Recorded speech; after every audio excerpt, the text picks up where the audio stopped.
Good afternoon. It is 2 o'clock, and I'm Leon Davis, and you're listening to Altitude Adjustment. This week has been a very busy week. Last Saturday, it started last Saturday, right after I did my podcast. That evening, there was the White House Correspondents' Dinner, and that started a week of absolute interesting coverage, and I'm going to go over a little bit of that coverage and kind of give my take on that. Welcome to Altitude Adjustment. So it was it, and if you know me, and if you've listened to some of the previous podcasts, you'll know I'm a big fan of news.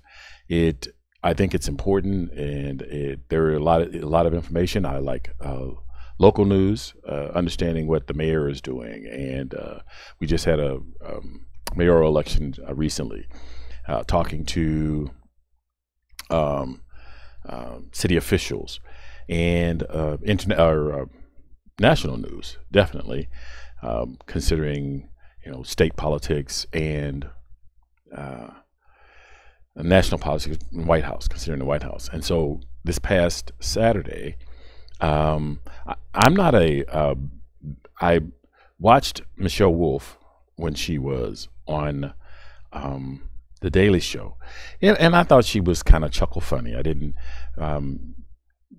don't think maybe she had enough opportunities to really show her stuff, because her White House Correspondents skit was very, very funny, and I thought she did a very excellent job. But of course, it became a political football. Now, for me, one of the things that was important is there was this whole discussion about should they get rid of comedians, and there's still the discussion about should the White House be involved in the White House Correspondents event. And so let me start by talking about what the White House Correspondents Association. Now, the White House Correspondents Association is an organization of journalists who cover the White House and the President of the United States. The association was founded on February the 25th of 1914 by journalists in response to an unfounded rumor that a United States congressional committee would select which journalists could attend press conferences of President Woodrow Wilson. Now, the White House Correspondents Association operates independently of the White House, which I think is important.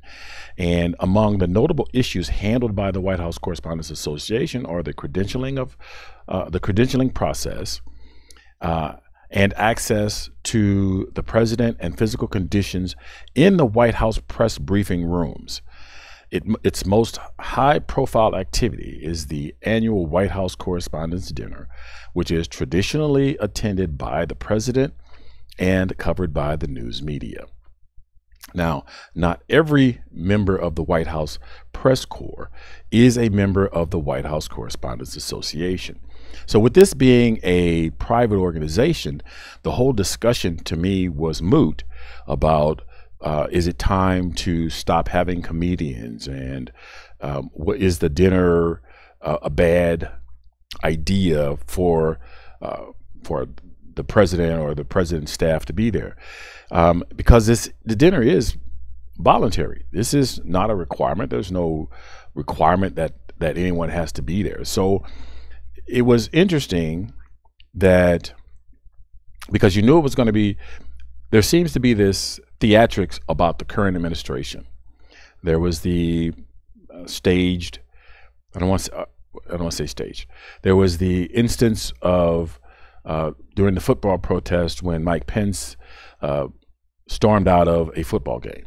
And so there was a concern that this was a staged event based on some information that would give you reason to believe it was staged.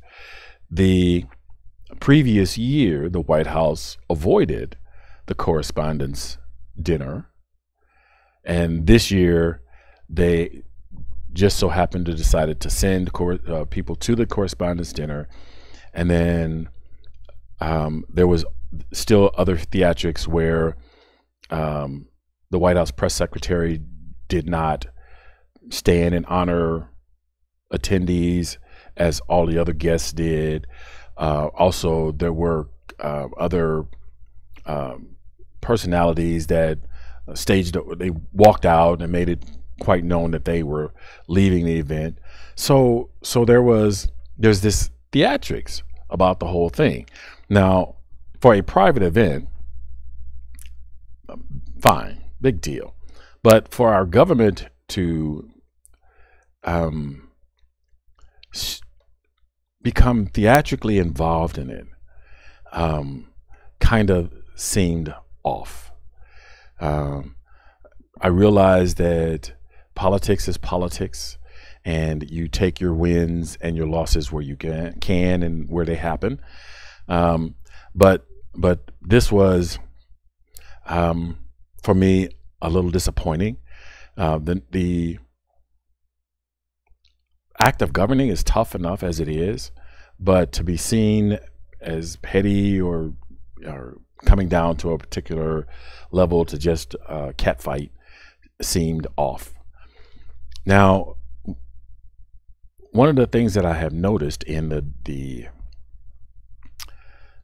so I watch a lot of news clips. I don't have watch a lot of television, but I do watch a lot of news clips. And one of the things that I've noticed about news clips is that a lot of the conservative pundits in like CNN or in the roundtables in CNN or MSNBC or what have you, there's a conversation that they'll start the conversation, and for some reason, and I don't want to say they're losing the argument, but at some point they do things that cause the level of discourse to kind of go off course. It no longer is about logic and reason, but it's about something that becomes an emotional striking point. And I'll share this first clip with you, and you should easily be able to recognize this part. Whatever that term meant, I've been in that state of mind many times, brother. On information is power. Well, Chris, here's the thing. What's good for the goose is good for the gander. This was a moment when the White House press corps actually could have done something to look graceful and to make the American people say, I get it. They're doing their jobs and they're doing it squarely. Instead, the American people believe that there is too often animus on the part of the press. Of course, and that they have the President of the United States says that journalists should be in jail. The President of the United States says the media is your enemy. The President of the United States says that everything that's reported is a lie if he doesn't like it. Matt, what are you talking about, Matt? Come on. I don't buy into any of that. What did I just say that isn't true? What did I just say that he hasn't said? All reporters should be in jail? Come on. No, he just said in the Comey book, in one of the memos and the reflected, literature in that book, or whatever you want to call it, it's a whole other discussion, that maybe we should go back to putting journalists in jail. That'll teach you about leaks. He didn't say that? Chris, do you think it's good to make fun of abortion? Did that offend you? Just hold on. Let's go one step at a time. Okay. So they're having a conversation about putting journalists in jail. And just out of the clear blue, he brings up an emotional issue that's totally unrelated to the conversation. Just a flat out change of topic, just way off base. And that's not that one clip is not isolated. It's reflective in a lot of the conservative punditry that go on those shows and talk. I don't know what they're trying to accomplish with that. If they're just trying to change the topic, if it's a defense mechanism, but countless pundits such as Kayleigh McEnany, Jason Miller, Paris Denard, Matt Schlapp, which was in that clip, and Brian Lanza, and the list goes on and on and on. Meghan McCain on The View in the afternoon or in the morning. And the list goes on and on. There are several of them that have come and gone and they've been removed from the shows because they've said something on Twitter or things. But there's this bringing up of emotional issues or changing the topic. Now, the one that I just showed you was very stark. It was easy to see that they were hijacking the conversation, and I don't know what the end game was, but at least it was very visible. Now, this next clip I'm going to show you, it's a lot more subtle, so you have to kind of watch.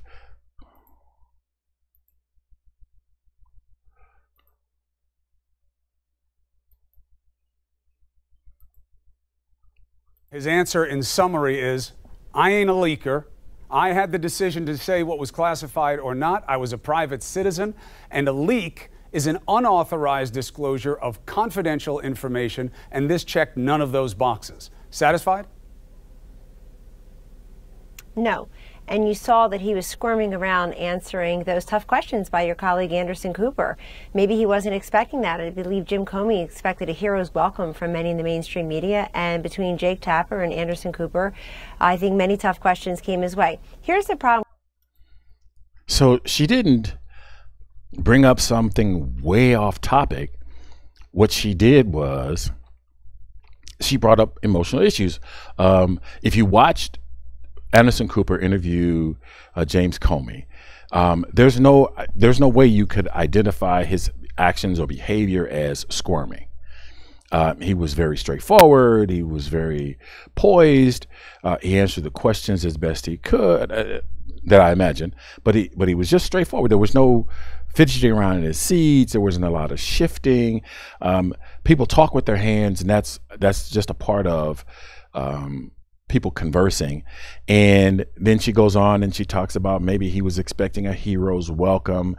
And so it wasn't, so Chris Cuomo, who I find, most of the time he stays very much on topic. He keeps his composure, and he's very good at interviewing, and he brings out points very well. But his lead up to her, Kellyanne, talking was just facts based. He's just, these are the facts. This is what Comey talked about. This is the situation, and she went straight for emotional topics, straight for non-factual rebuttal, and so I see a lot of that, and what I think is happening, I'm gonna say what I think is happening, but so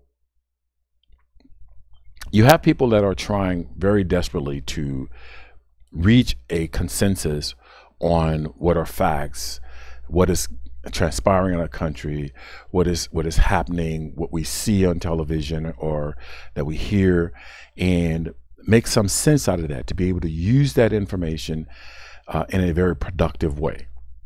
When we get sidetracked and we're pulled to a different direction, and the direction is clouded by emotional issues and issues that don't help us clear through information that we need to clear through, that's not helpful.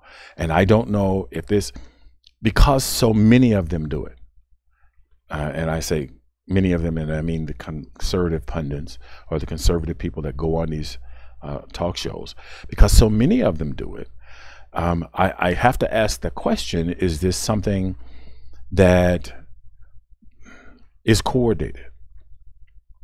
I don't want to throw out any wild ideas, but if something happens and occurs often and consistently by a particular group, one of the questions you have to ask is it coordinated? And what are they trying to accomplish? Is it benign, or is it something a little more nefarious, or they have an agenda, or is it just how they deal with the situation? One of the things that I think is also important, and as I said, I'm a big proponent of a free a free and independent press, is in the current political environment, they are under the idea of a free press is under siege. And it's important that we don't, how we have the conversation, because as I've mentioned before, where do we get our information? How do we get information? Most of the things that we know as a society and things that we've put into place have come from independent sources of information. Just today, I got in my messenger, I got a clip that supposedly showed somebody using a cell phone at a service station and the car exploded. Now, I kind of blew that off. I don't think that it would be extremely difficult, from what I understand about technology and I understand about the technology of the cell phone, for a cell phone to cause gas fumes to ignite. Now, we do know that some cell phones, the batteries would overheat and they would actually catch fire. That's quite possible. So it's quite possible that this could have occurred, but the idea to me is highly unlikely. And so if I take my friends or the people that send me clips as the only source of information that I have about things that go on in my environment, it's quite possible I'm going to be completely in the dark about facts, because a lot of times we do send each other things that are emotionally tinged and don't hinge on a lot of factual data. Now, with that in mind, this next clip was particularly interesting to me and upsetting. I ain't gonna say upsetting, but it was particularly interesting and disappointing, maybe.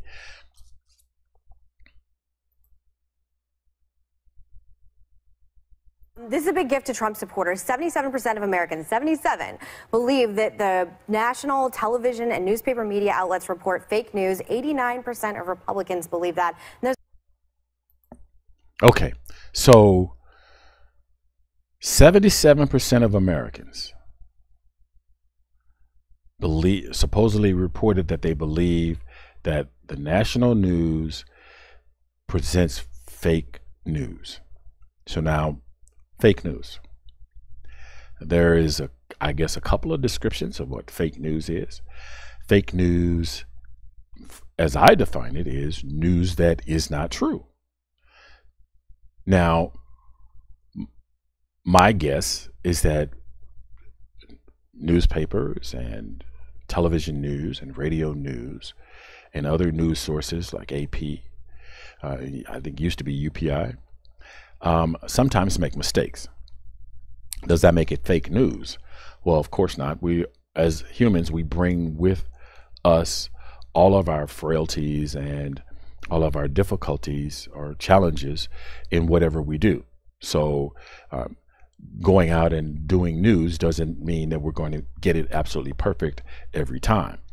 Now, the news services, and I'll just say news services because I'll group them all together. The news providing services have had some players that have made the ability to trust news services, and I don't think we should have any blind trust in anything. I don't say anything, but we shouldn't have blind trust in the news, but they are usually first on scene. They're there to gather data, other than the police, which probably get more detailed data and forensic information, and their job is not to share that particularly with the public, so they're not going to put that out there. So the closest we have to getting the best information is going to be our news services. And when we have players that don't play by the rules, and I'll share a few with you, like Louis Siebold won a Pulitzer Prize for an interview that he conducted with President Woodrow Wilson. The problem was that Wilson was incapacitated due to a stroke, and the interview was faked with the help of the president's wife and chief of staff. Carl Cameron. In 2004, Fox News apologized to Senator John Kerry, a Democrat of Massachusetts, after Cameron falsely reported that Kerry had received a manicure before a presidential debate. Now, Cameron wrote the story and posted it to Fox's website with made-up quotes from Kerry. Then there was Jason Blair. That was recently, and some people may remember that. Blair resigned from the New York Times in 2002 after it was discovered that he lifted material from other papers. He invented scenes and filed stories from places that he had never been. Dozens of Blair's stories contained a lot of these problems. So when those kinds of things happen, it can give people a perception that news agencies don't always report the facts, and so the news agencies can do themselves harm, but we have to make sure that we keep into perspective that a few bad apples should not, I'm not going to say it doesn't, but it should not, they should not spoil the whole batch. The problem with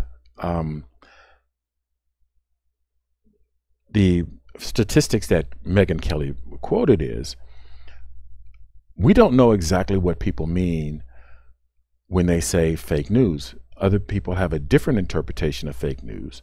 It may be that what they're saying is that they don't fully trust reporting, and they might call that fake news, or that because they don't particularly fully trust news, that day they chose to call it fake news.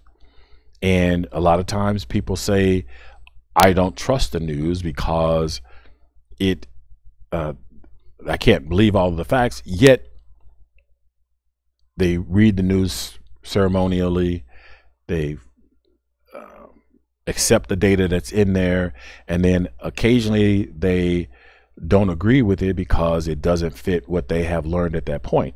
So it may take them seeing several different sources, or it may take several different times of seeing that news before they begin to accept that those facts are true. The first time you see facts, you're not necessarily going to accept those facts, depending on what the amount or level of knowledge that you have about the topic, such as for me, the phones. It's quite possible that a phone exploded at a service station because someone was pumping gas. But on first glance, I'm not going to buy that. Now, if someone asked me, and I don't know the news source that provided that information, I don't even know if it was a news source. It may have been a doctored video that someone's passing around on the internet. But at first glance, it may be considered fake news.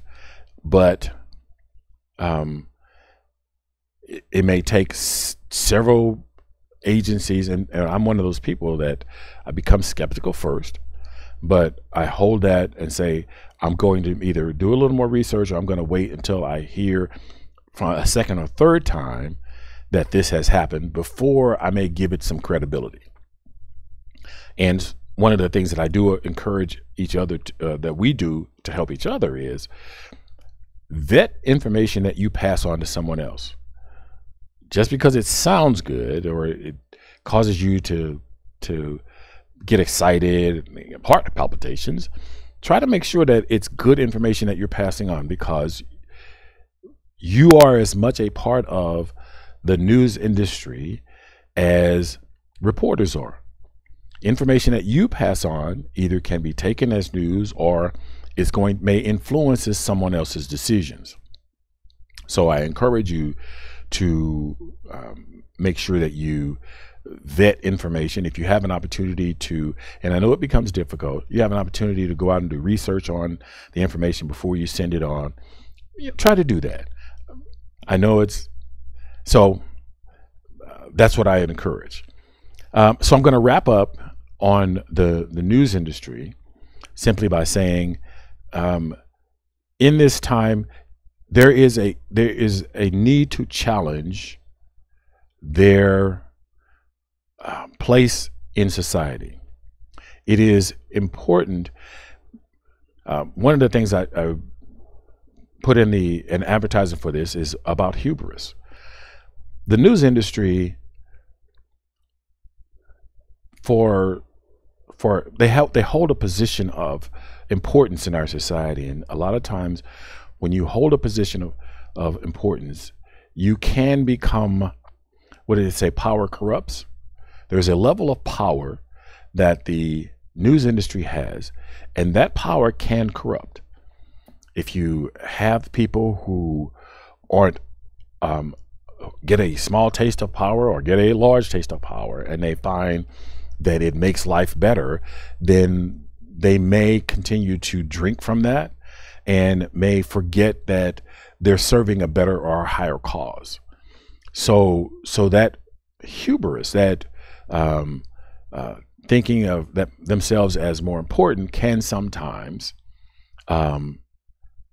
make other people look at them as if they're not performing well because of that.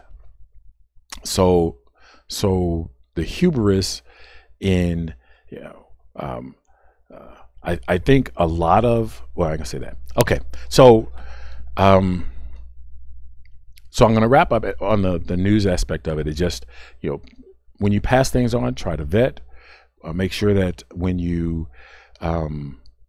read newspapers, you read with some skepticism, and make sure that you hold them to a higher standard. Also in the news this week, which I didn't want to pass up, was Marco Rubio. Now, I don't know if you followed Marco Rubio this week and his behavior, but Marco went on to say that there was no evidence that the Trump tax cuts helped U.S. workers, but he voted for the bill. Now, what I'm going to say about that is, I was talking to my economist, my younger brother. He got his degree in economics, and so though he's not he went on to become a firefighter. So he did good for himself. But one of the things that I think is important is, since the tax law went into effect, we haven't even had a full quarter. So I don't know where Marco Rubio would get his information. Where would he get his facts that says that workers aren't being helped? Because companies haven't put out quarterly earnings, they haven't put out prospectuses, they haven't put out the data showing what they've done and what they haven't done. I don't know if maybe he's talking to someone and he's using some type of anecdotal data where he's talked to a few managers and asked them a few questions. Maybe he saw some news articles, which would be interesting, where managers talked about what they have and have not done with their windfall on this tax bill. But I can't see where he would have enough factual data to make the assertion that companies have not, or that employees have not been helped. I just don't see it, and so I'm going to take it as skeptical, and hopefully over the next few weeks and months, we will get information about whether that new tax law has or has not helped workers, and what it has done or not done in society. And so we'll go from there. Next week, I will be talking with Josh Levy of Medici Media Space, and I'm really looking forward to that. You can check out their website, and I will put that in the comment section. So make sure if you're interested, check that out. And right now, I'm going to close the show. I want to say thank you very much for joining me. The podcast can be replayed here on YouTube. Now, the audio podcast is available on Stitcher.com, podcast.com, and the iTunes Store, plus the Google Music Play Store. The internet is powered by your likes, shares, and comments. So like, share, comment on this episode where you find it, because it matters. And as always, be cool, be calm, and above all, be careful. Look out for the other guy, because they may not be looking out for you.